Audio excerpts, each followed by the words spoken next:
সংস্কৃতির অন্যতম গুরুত্বপূর্ণ ভাষণ প্রদান করবেন এদেশের লাখো কোটি তাওহীদি জনতার রাজনৈতিক আবার বৈষম্য বিরোধী ছাত্র আন্দোলনের অন্যতম অভিভাবক, ইসলামী আন্দোলন বাংলাদেশ এর সংগ্রামী আমির মুফতি সৈয়দ মোহাম্মদ রেজাউল করিম বক্তব্য রাখবেন। মুফতি সৈয়দ মোহাম্মদ রেজাউল করিম, পীর সাহেব চরমনাই।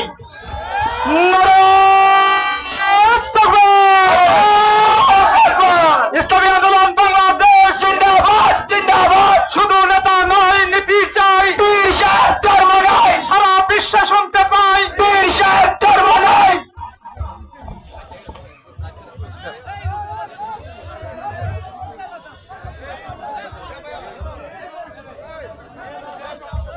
আসসালামু আলাইকুম ওয়া রাহমাতুল্লাহি ওয়া বারাকাতুহু।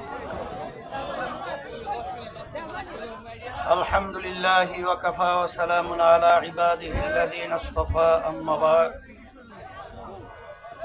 ফাআউযু বিল্লাহি মিনাশ শাইতানির রাজীম।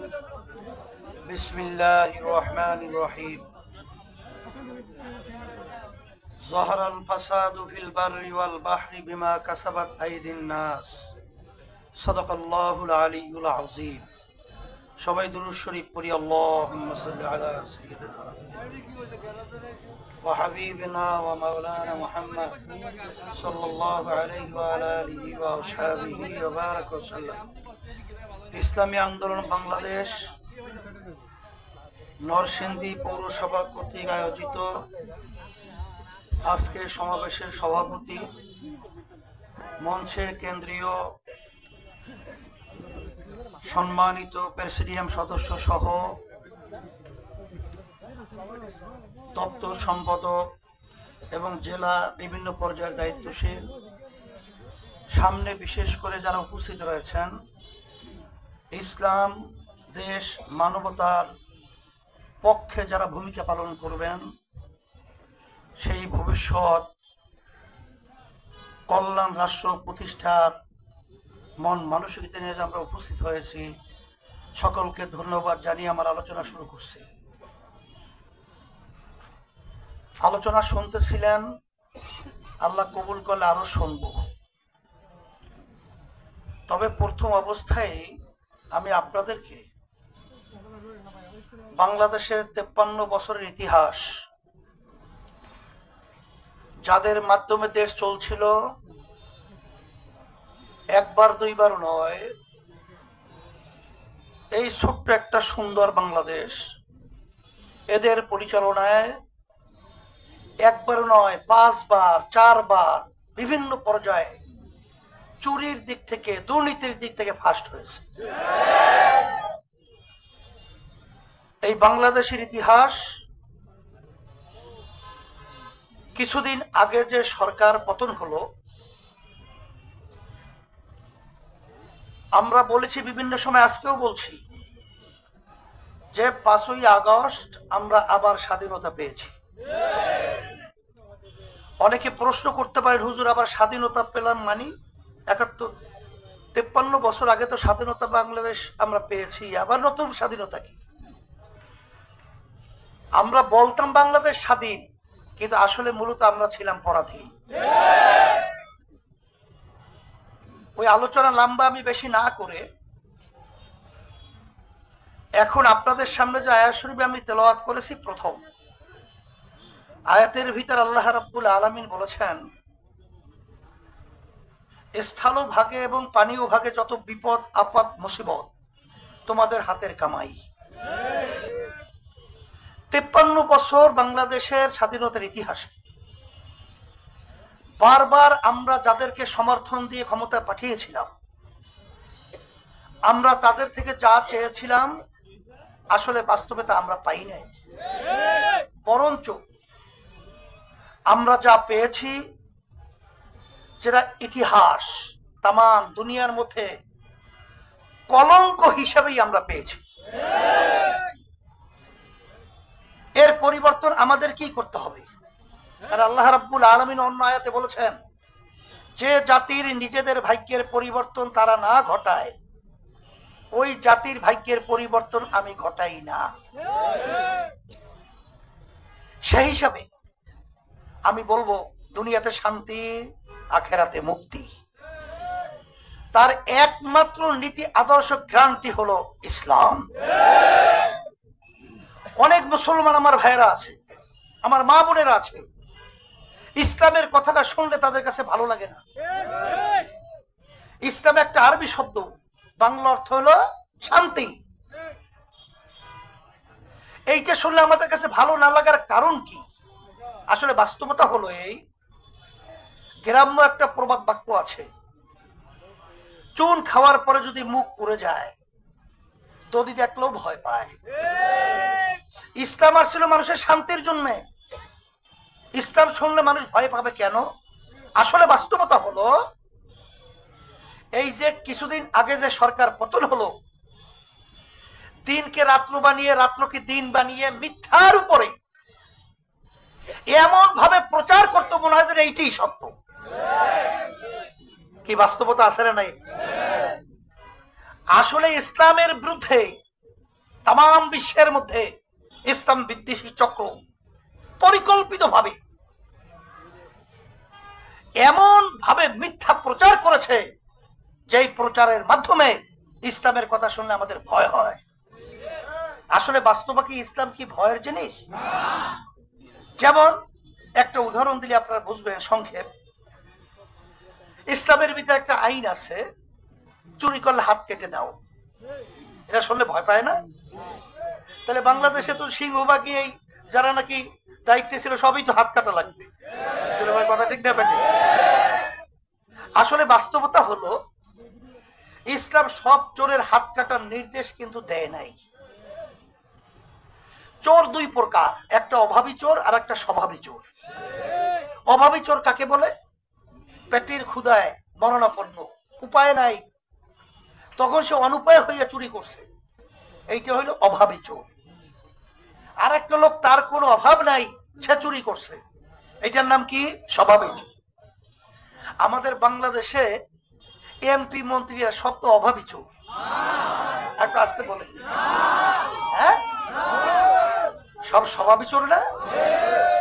ইসলাম বলছে এই স্বভাবী চোরদের হাতকে কেটে দাও। যদি এইভাবে এই স্বভাবী চোরদের একটা হাত কাটা হতো, বাংলাদেশের টাকা বিদেশে পাচার হতে পারে। এটা কি ভালো না খারাপ? আমি অন্য আর বেশি উদাহরণ দেব না। ইসলামে এমন এক নীতি আদর্শের নাম, স্বাধীনতা তিনটা স্লোগানের মাধ্যমে হয়েছিল: সাম্য, সামাজিক মানবিক মর্যাদা এবং ন্যায় বিচার প্রতিষ্ঠা। কথা ঠিক না? কিন্তু আসলে বাস্তবতা হলো একমাত্র এই তিনটা বাস্তবায়ন এই নীতি আদর্শের মাধ্যমে সম্ভব, অন্য কোন নীতি আদর্শের মাধ্যমে সম্ভব না। সাম্য কাকে বলে? মানবতা কাকে বলে? ওমর ফারুক রাদিয়াল্লাহু তাআলা আনহু অর্ধেক দুনিয়া রাজত্ব করেছিলেন, বাংলাদেশের মতো প্রায় 200 দেশের রাজা। তিনি জেরুজালেম রওনা করছেন, তিনি উটের পিঠে বসা, গোলাম উটের রশি টানছে। কিছুক্ষণ পর আমির বলছেন, তুমি এখন উটের পিঠে উঠবে, আমি উটের রশি টানবো। অর্ধেক দুনিয়ার রাজা, তিনি চিন্তা করছেন আমিও মানুষ, গোলাম যে রশি টানে সেও তো মানুষ, সে রোদ্রের ভিতরে পড়ে চামড়া কালো হবে আর আমি ছায়ার ভিতরে থাকবো, এটা হয় না। পালাক্রমে রশি টানে উটের পিঠে থাকে। জেরুজালেম পৌঁছলেন, তখন রশি টানার পালা পড়ছিল আমিরুল মুমিনিন ওমর ফারুক রাদিয়াল্লাহু তাআলা। লোকজন অভ্যর্থনার জন্য যখন উটের কাছে গেলেন, উট থেকে গোলাম বলতেছে আমি আমির না, আমির উটের রশি টানতেছে। এর নাম হলো সাম্য, এর নাম হলো মানবতা, এর নাম হলো ন্যায় বিচার প্রতিষ্ঠা। এই জন্য বাংলাদেশে 92 জনের মতো মুসলমান বসবাস করে। মুসলমান যদি ইসলামী নীতি আদর্শ পছন্দ না করে, তাহলে সেই মুসলমান দাবি করতে পারে? এটা জোরে বলেন, পারে? এই জন্য আমার আব্বাজান একটা কথা বলতেন, যে ইঞ্জিনিয়ার তৈরি করে সেই ইঞ্জিন সম্পর্কে ইঞ্জিনিয়ার ভালো জানে। কোন পাইপে মোবিল ঢুকাতে হবে, তৈল ঢুকাতে হবে। কেউ যদি মোবিলের পাইপে তৈল ঢুকায়, ইঞ্জিন বাস্ট। মানুষ কে সৃষ্টি করেছেন? কোন নীতি আদর্শ অনুযায়ী চললে মানুষ ভালো থাকবে, দুনিয়াতে আখেরাতে মুক্তি পাবে, কে ভালো জানে? এই জন্য আমার ভাইদেরকে বলবো যে শোনেন, অন্য অন্য দল এবং ইসলামী দল এবং ইসলামের ভিতরে পার্থক্যটা কি? 5ই আগস্ট অভ্যুত্থানের মাধ্যমে শেখ হাসিনা যখন পালালো, তখন আপনারা দেখছেন যে এক শ্রেণীর তারা কিন্তু মানুষের সম্পদ লুট করা শুরু করেছে, চাঁদাবাজি শুরু করেছে, জায়গা দখল করা শুরু করেছে। আর ওই অবস্থায় ইসলামী আন্দোলন বাংলাদেশ, তার সহযোগী সংগঠন, তারা সংখ্যালঘুদের এই মন্দির পাহারায় লিপ্ত আছে। এই বিজাতিদের গির্জা সহ তাদের জানমাল হেফাজতের দায়িত্বে নিয়োজিত আছে।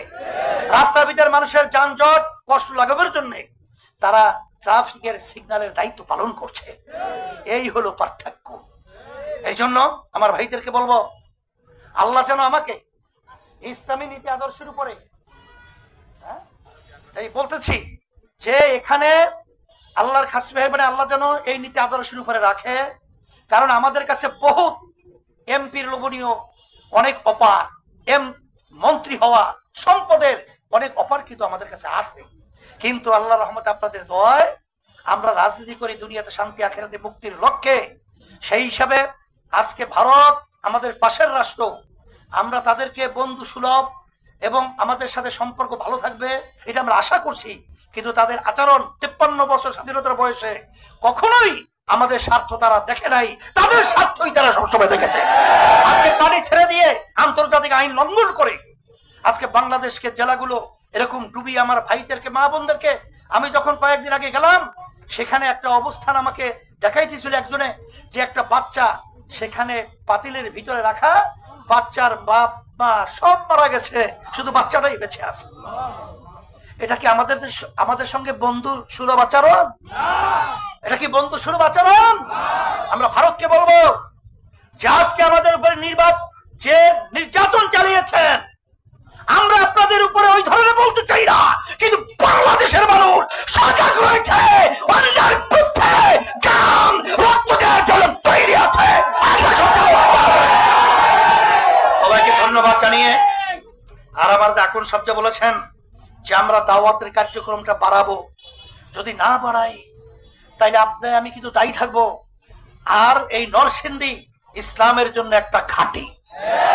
আল্লাহ আপনাকে কবুল করুক। আজকে সম্মেলন যারা করেছেন এত সুন্দর, সবাইকে ধন্যবাদ জানিয়ে আমি আলোচনা শেষ করছি। আল্লাহুম্মা আমিন।